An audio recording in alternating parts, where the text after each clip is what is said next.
आइल बा कहे सतगुरु माता सबही में राम समाइल बा।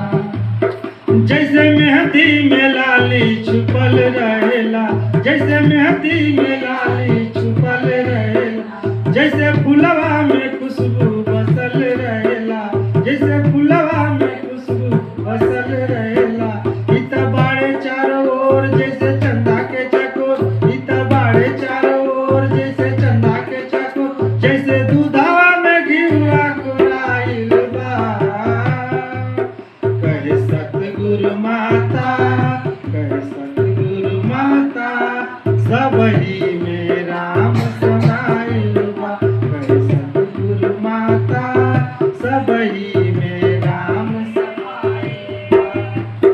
ब्रह्म ज्ञान ले लगुथी सुलझ जाई हो, ओ ब्रह्म ज्ञान ले लगुथी सुलझ जाई हो।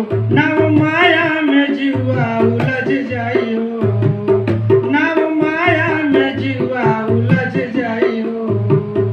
छोड़ा दुनिया के रीत कर सतगुरु से प्रीत, छोड़ा दुनिया से प्रीत, छोड़ा सतगुरु से प्रीत। हरमिंदर हरि नर्तन में आइल बा